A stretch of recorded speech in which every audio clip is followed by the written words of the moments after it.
Bonjour tout le monde et bienvenue dans un nouveau podcast.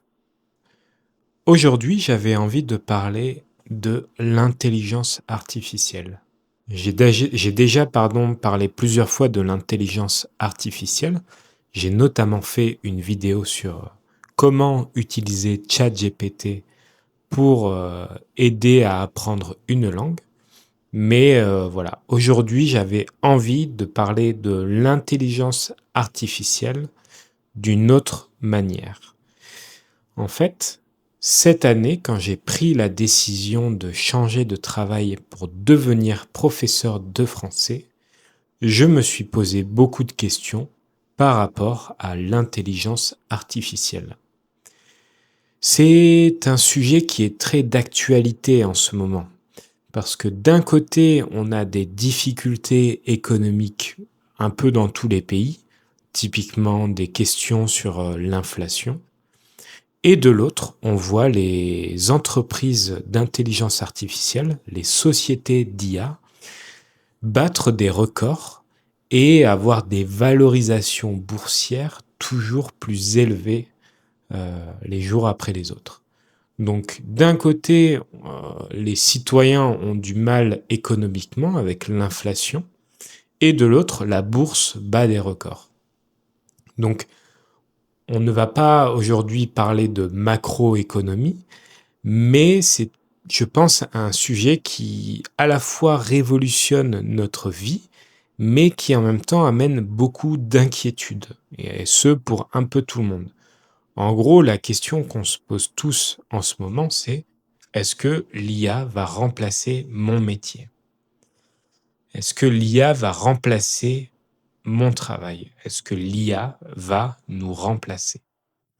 Et je trouvais ça intéressant parce que, bon, j'en ai discuté plusieurs fois en cours avec des élèves, mais c'est aussi des questions que je me suis posées au moment de prendre la décision de devenir professeur de français et créateur de contenu.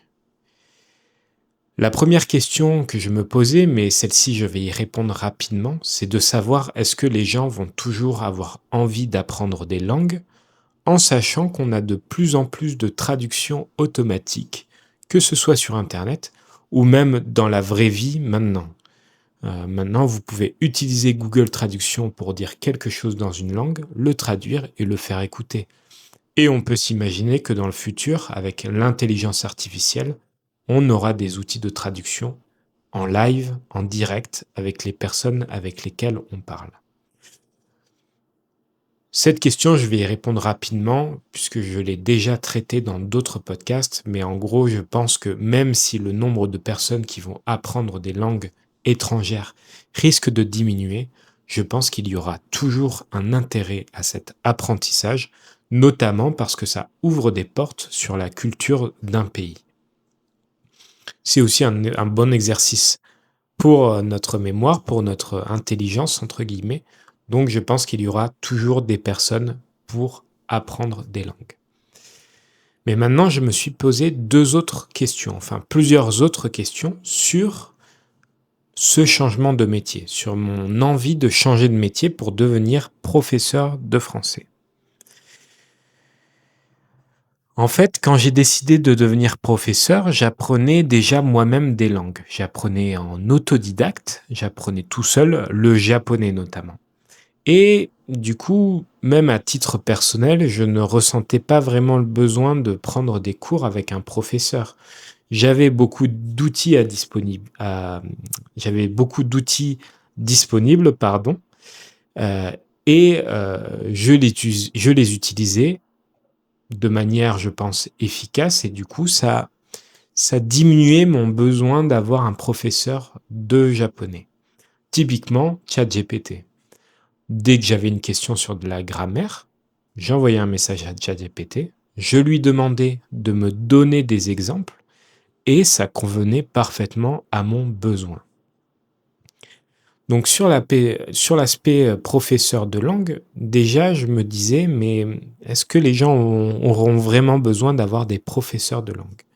Et après, sur la création de contenu, quand j'ai décidé de devenir professeur de français et créateur de contenu, j'ai commencé à regarder ce qui se faisait, pardon, sur TikTok, Instagram et YouTube.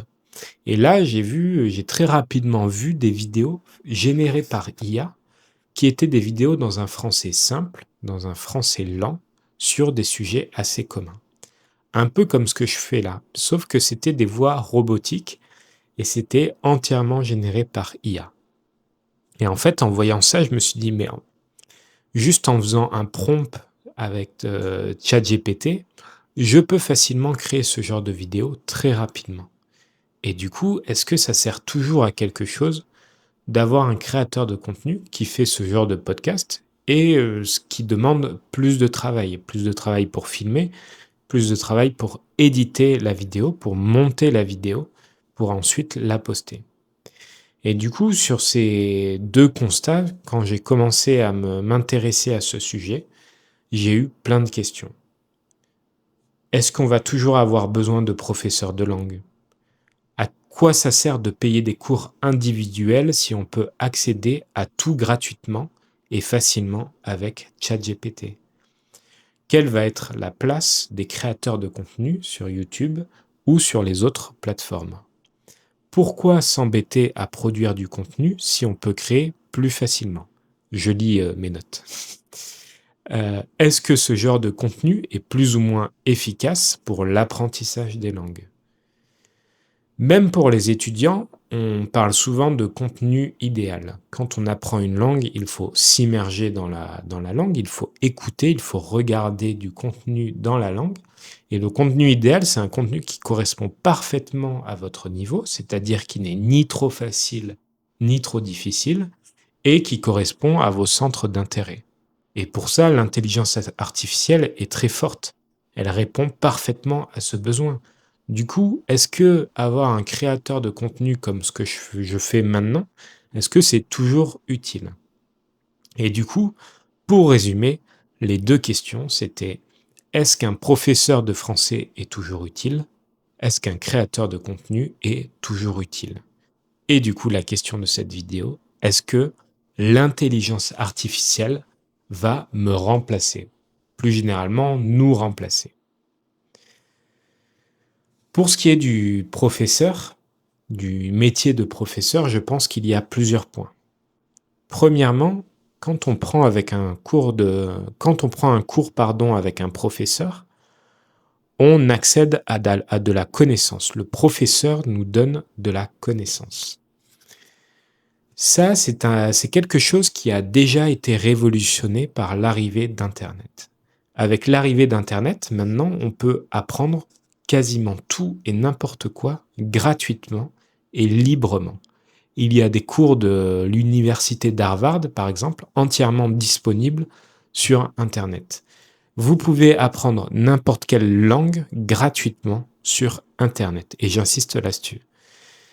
Et du coup, l'IA, elle n'a pas vraiment inventé cet accès à la connaissance. Ce que l'IA a révolutionné, c'est en fait la manière dont on recherche cette connaissance. Avant, quand on recherchait quelque chose sur Internet, selon le sujet, si c'est plus ou moins spécifique, ça pouvait être très difficile de trouver les bonnes informations au bon endroit. Du coup, ça demande de la recherche et ça demande de structurer les résultats qu'on trouve, de structurer les informations qu'on trouve. Et pour ça, ChatGPT et n'importe quelle intelligence artificielle est très bon. C'est-à-dire que vous allez demander à ChatGPT et il va vous faire le travail de recherche et de synthèse très rapidement et de manière très propre finalement. Donc, l'intelligence artificielle n'a pas vraiment révolutionné notre accès à la connaissance. Je pense que c'est plutôt Internet qui a révolutionné notre accès à la connaissance.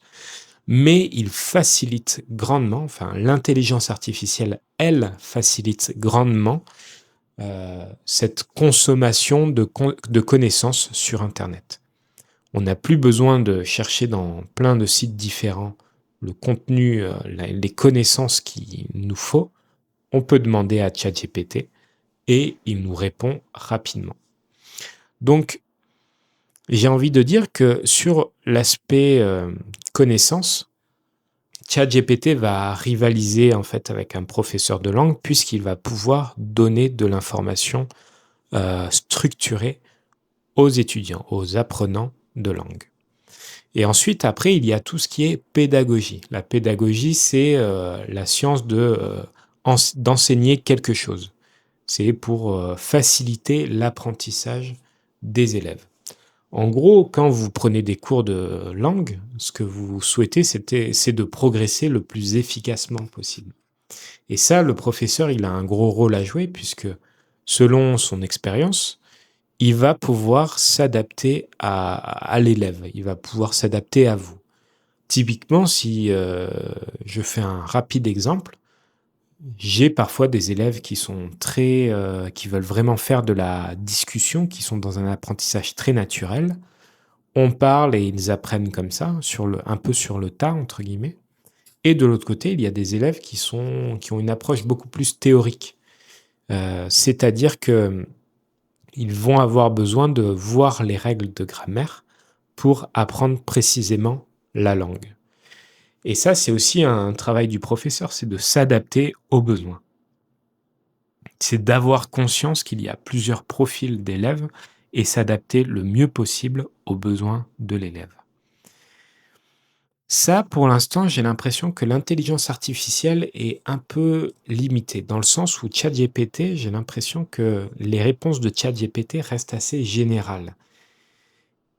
Il s'adapte en partie à votre niveau, à ce que vous voulez apprendre, mais les messages qu'il envoie sont toujours un peu plats. C'est jamais vraiment, il ne cherche on n'a pas l'impression qu'il nous comprend vraiment. Quand vous avez un professeur, l'idée, c'est vraiment voilà, que la personne en face ressente si vous êtes démotivé, si vous manquez de motivation ou si vous vous sentez bloqué à un endroit. Et ça, c'est quelque chose que, pour l'instant, ChatGPT ne rivalise pas vraiment avec les professeurs de langue. Donc, d'un côté, un cours de langue individuel, c'est cher, ça coûte de l'argent. Mais de l'autre, je pense que ça a toujours de la valeur ajoutée, par rapport à un apprentissage comme, ChatGPT. Comme un apprentissage avec l'intelligence artificielle. Pour ma part, comme j'apprends le japonais, le portugais et un petit peu le coréen, en fait, je suis dans la position de l'étudiant et je sais ce que c'est que d'apprendre une langue et du coup, je ressens les difficultés. Même si je n'ai pas appris le français de la même façon, j'ai eu un apprentissage naturel du français, c'est ma langue maternelle. Même si je n'ai pas eu cet apprentissage naturel du français, je comprends les difficultés que peuvent avoir des étudiants en apprenant le français. Par exemple, sur la prononciation, les étudiants vont avoir du mal à prononcer les R, par exemple, les étudiants japonais notamment. Et pour ma part, quand j'ai commencé à apprendre un petit peu le mandarin, j'avais beaucoup de mal à prononcer les mots. Donc ça, cette expérience me permet de me mettre à la place des étudiants et c'est quelque chose que je pense, ChatGPT ou n'importe quelle intelligence artificielle va encore avoir du mal à faire.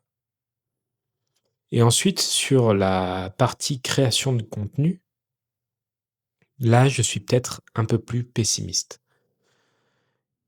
Ce que je vais dire, ça s'applique aussi à la création musicale. Mais en fait, ce que j'ai l'impression, c'est que quand on fait des choses assez basiques, assez mainstream, comme ce que je fais là, ce podcast, ce n'est pas vraiment très difficile à réaliser, ce n'est pas très original, on va dire. Je pense que c'est quelque chose que ChatGPT peut faire, enfin, les modèles d'intelligence artificielle peuvent remplacer assez facilement. Et du coup, les questions que je me pose, c'est qu'est-ce que va devenir toute cette partie de création de contenu? Si je suis encore plus pessimiste, en fait, je me demande qu'est-ce que va devenir la musique qu'on écoute en général et aussi, par exemple, les films? Est-ce qu'un jour, il y aura un film entièrement généré par IA? Et le pire, ça serait que ce soit un bon film. Donc, sur cette partie, pour l'instant, j'avoue, j'ai un peu du mal à voir ce que ça va donner. Je vois déjà les TikTok, fait, automatiquement par IA qui parle lentement en français.